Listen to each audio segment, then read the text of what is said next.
കാര്യം ഞാൻ ഒരിക്കലും ഒരു അമേരിക്കൻ ഫാനോ അല്ലെങ്കിൽ ട്രംപ് ഫാനോ തേങ്ങയൊന്നും അല്ല.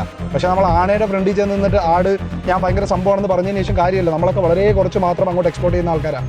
ഇപ്പം ഓരോ ഇൻഡസ്ട്രി ആയിട്ട് അവർ പിടിച്ചോണ്ടിരിക്കുക. ടെക് ഇൻഡസ്ട്രി ആയിരുന്നു, അതിനുശേഷം ഇപ്പോൾ അവന്മാർ ഫാർമസ്യൂട്ടിക്കൽ സെക്ടറിൽ കയറി കൈവച്ചിട്ടുണ്ട്, അതിനുശേഷം ടെക്സ്റ്റൈലിൽ കൈവച്ചു, ഇനി അവന്മാർ ഇലക്ട്രോണിക്സിനൂടെ കൈവച്ച് കഴിഞ്ഞാൽ അതും ചൈനയ്ക്ക് ഉപയോഗമാണ്. മുഹമ്മദ് നജീബ് നാസർ എന്ന് പറയുന്ന, ഞാൻ മനസ്സിലാക്കുന്നത്, ഞാൻ അയാളുടെ പ്രൊഫൈലൊന്നും എടുത്ത് നോക്കിയില്ല, ഇൻസ്റ്റാഗ്രാമിൽ ഒരു പുള്ളിക്കാരനാണ് ഇങ്ങനെ കുറച്ച് ഫോളോവേഴ്സും കാര്യങ്ങളൊക്കെ ഉണ്ട്.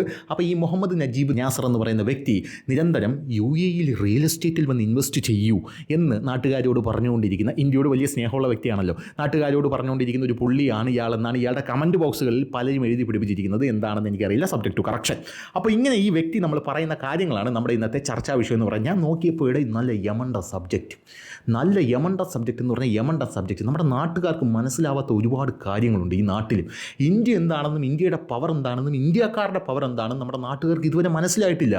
ആ മനസ്സിലാകാത്ത ഓരോ കാര്യങ്ങൾ വെച്ചുകൊണ്ടാണ് ഇവിടെയുള്ള പല നമ്മുടെ രാജ്യത്തിനെതിരെ പ്രവർത്തിക്കണമെന്ന ആഗ്രഹമുള്ള ആൾക്കാർ, പുള്ളിക്കാരനാണെന്ന് ഞാൻ പറഞ്ഞില്ല, പക്ഷേ രാജ്യത്തിനെതിരെ പ്രവർത്തിക്കണമെന്ന ആഗ്രഹമുള്ള പല ആൾക്കാരും രാജ്യത്തിനകത്തുനിന്ന് ജീവിക്കുന്നുണ്ട്. അവർക്ക് ആഗ്രഹം മാത്രമേ ഉള്ളൂ. അവിടെ അമിത്ഷാ ഭരിക്കുന്നതുകൊണ്ട് പ്രവർത്തിക്കാൻ പറ്റുന്നില്ല. അങ്ങനെ പ്രവർത്തിക്കാനായിട്ട് ഇറങ്ങിക്കഴിഞ്ഞാൽ കയ്യും കാണൂല കാലും കാണൂല എന്ന് അവർക്ക് കൃത്യമായിട്ടറിയാം.